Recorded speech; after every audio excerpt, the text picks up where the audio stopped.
I'm in Las Vegas doing my pre-trip on the trailer.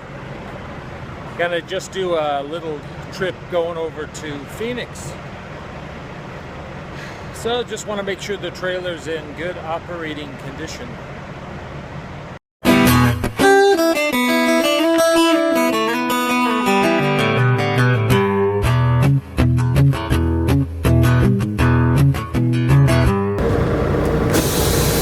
Well, we finally got loaded here in Lost Wages, Nevada.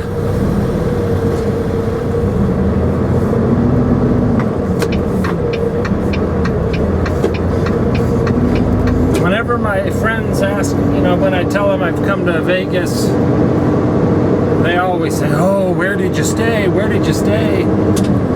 And I always just say at the truck stop, Right on East Cheyenne Avenue, MB 574. It's not glamorous for us to come to Vegas. It's just, unless we're going to be here for a couple of days.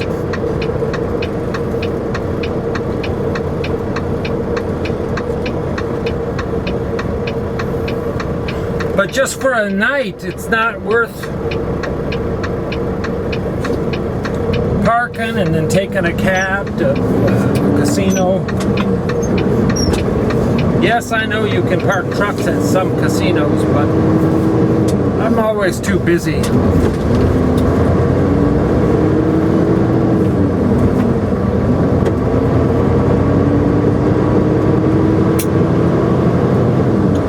And what's strange about this trip, and what makes it a little bit unique, is the route we're taking is called Future Route 11. Now this has all been in the news recently. It's going to be the newest interstate, and it's an interstate between Vegas and Phoenix.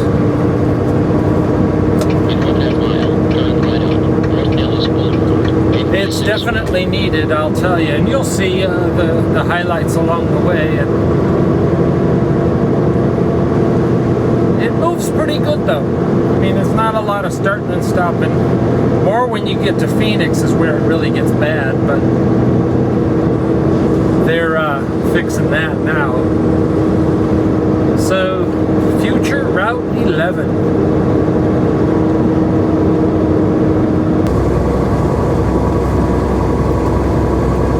We're in Boulder City, Nevada. That lake you're looking at is the lake that's formed because of Hoover Dam, which we're going to be going over in a few minutes. Lake Mead. I sure wish I could go in right now. I'm an avid swimmer. I love to swim, and so I wouldn't mind swimming across that lake. I know it's deep. Oh man. Just love to get on a boat and go across there. It's a windy lake though. If you don't like wind, you would not like Lake Mead.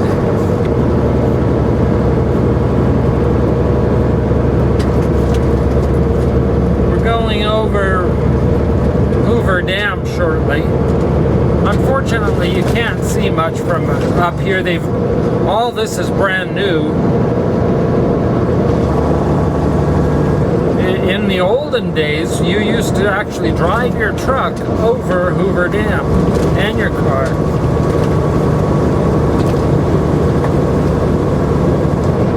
But because of the Taliban people attacking us,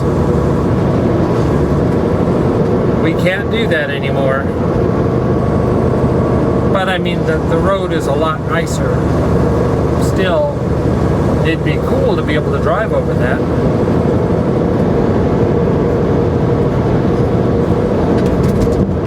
The dam is to the immediate left, if we can see it. You can see all the tourists over there. So if you come here, you can actually stand over here and there right off the freeway and look at it.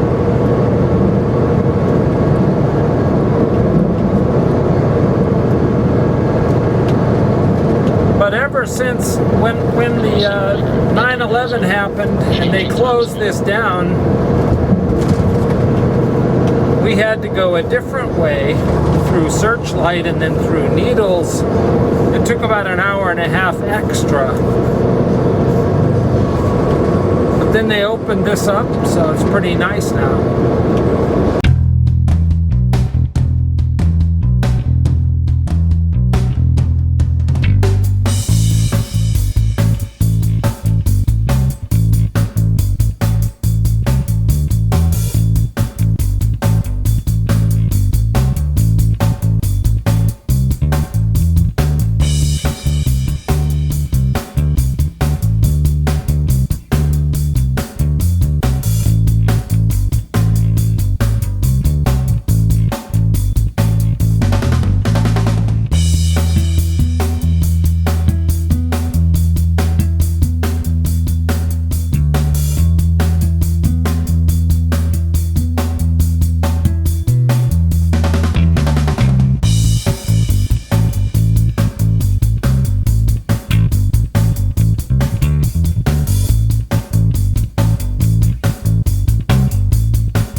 Well, let's get rolling out of Kingman here and continue our trip on the new Route 11. Or I should say future Route 11. Interstate. And this TA is one of the older ones. I mean, I remember this. I don't know what it was, but when I was a kid, you'd come through here, across the interstate there where 40 is, 66. And I remember there being trucks over here.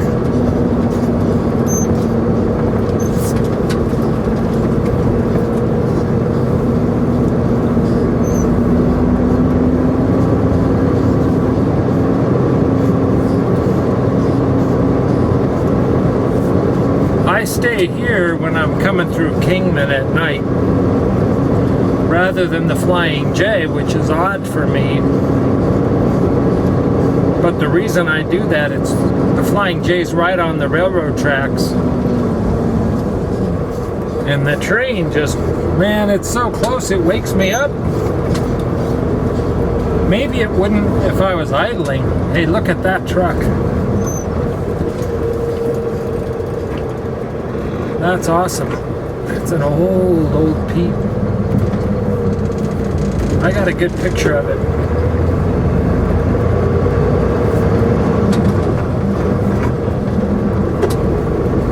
So yeah, it's too noisy over there, so I come over here.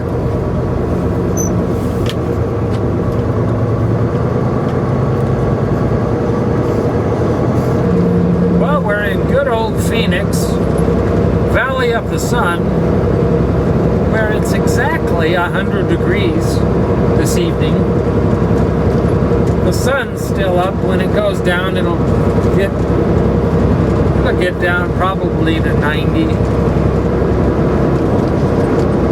Still not sleeping weather, not 90. Maybe with a good fan on you.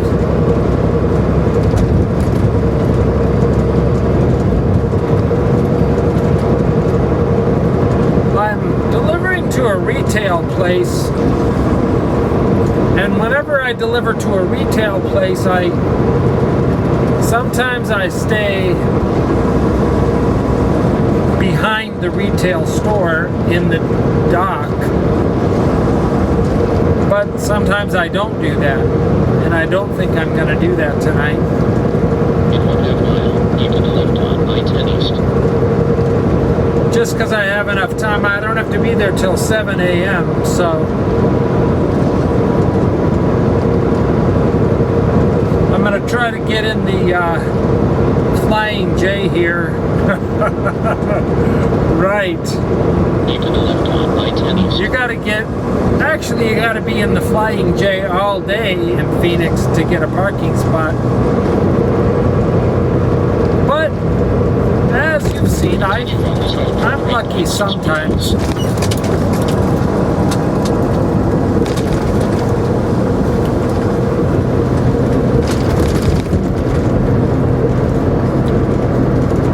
We'll just have to see.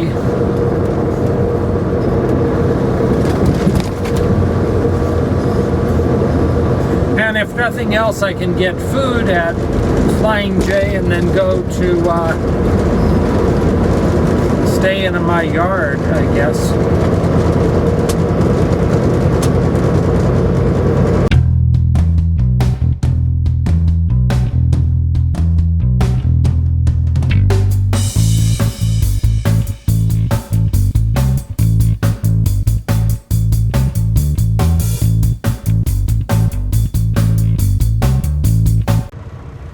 I'm trapped. I'm right in the middle at Flying J and I can't leave until one of these two trucks moves. And it's a flaw in their system.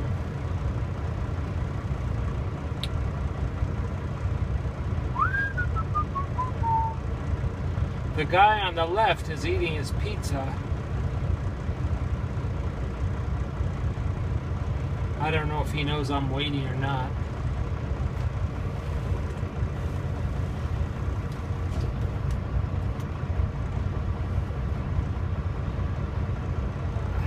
Jeez.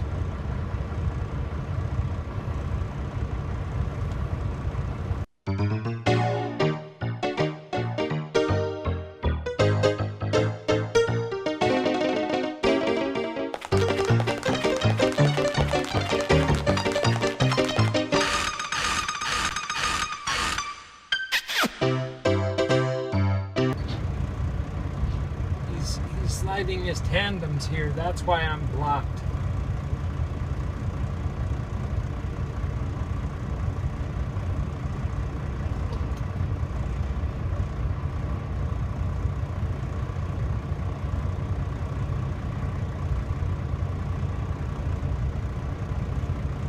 Now, I can't believe some people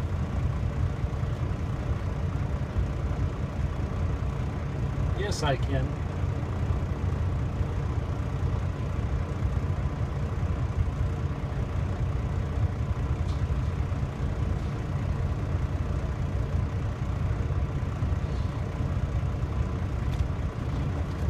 There we go. I know I'm gonna get all kind of email that'll say, if I were you, I would have jumped out of my truck and pulled that guy out of the truck and beat him up right there. All right, send the email. You make a video and you do that. It would actually get a lot of hits, so you might as well.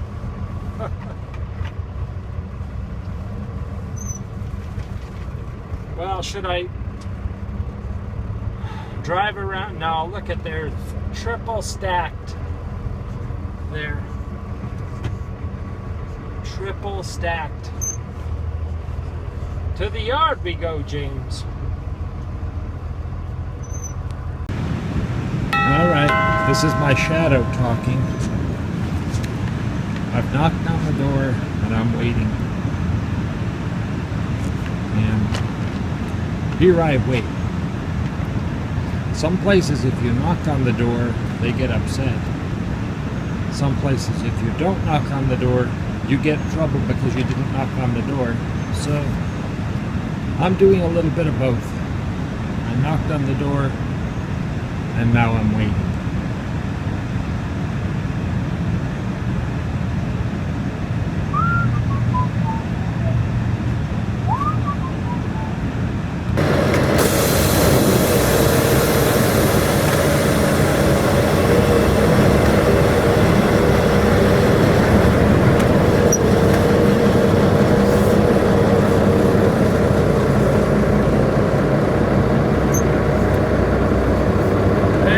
Backing up into this customer.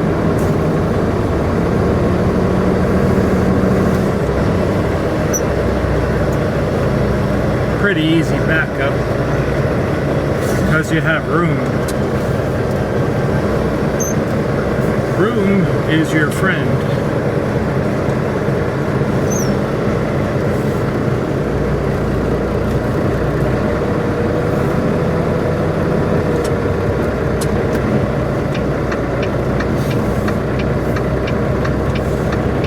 I didn't have to wait too long for him to show up.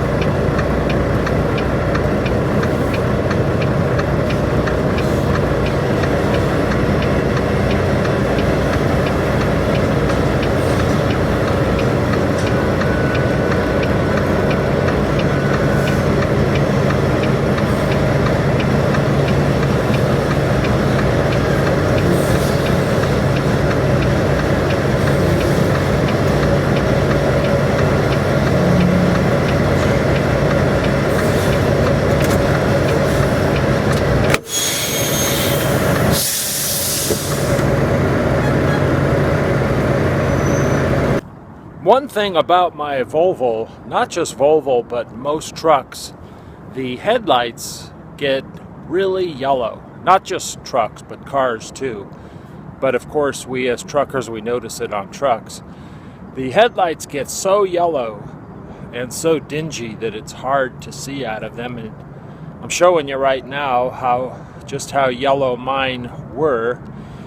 I took them to this place that has this process they do. They actually sand a layer off of the plastic and they buff it out a couple of times. I actually watched them do it.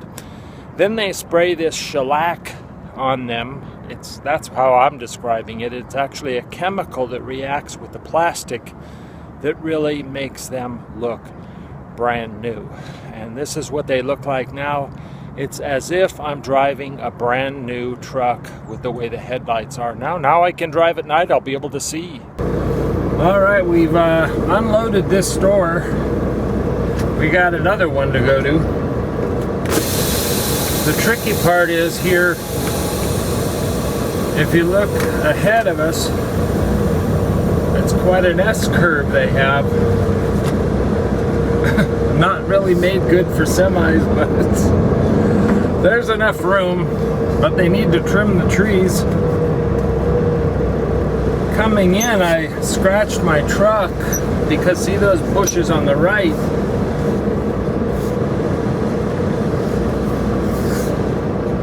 Coming out, it's not so bad, but coming in, it was not too pretty.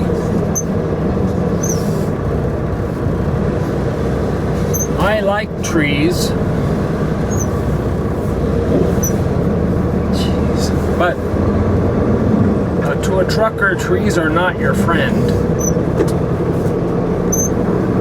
Unless it's not yours, and I don't want to sound callous, but if it's not yours and you don't care about the paint job, then,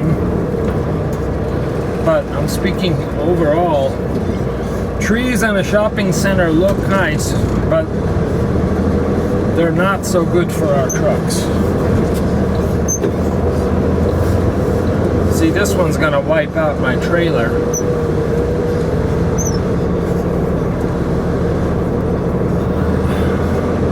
There's one big bush, big branch there that if they don't trim it soon, it's gonna bang into some of these tractors and trailers.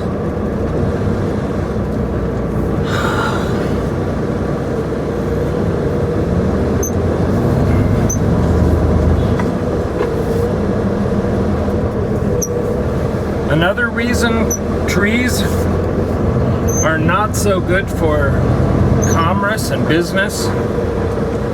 I know all your tree huggers are going to yell at me on this, but for those of us who are drivers, try to find an address at a shopping center, or even not a shopping center, but when there's a lot of trees in front, it blocks everything. You can't see anything. You can't. If you're a consumer trying to find a store, a smaller store, you can't find it because of the trees. And for us big trucks, in this case,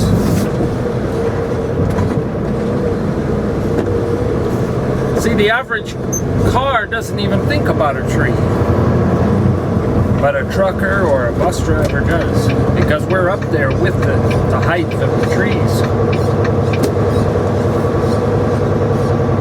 I remember when I was learning to drive, we had an account, and I learned to drive going to shopping centers, and the trainer was always like, you know, at wit's end, hoping that I didn't crash into anything. A lot of obstacles.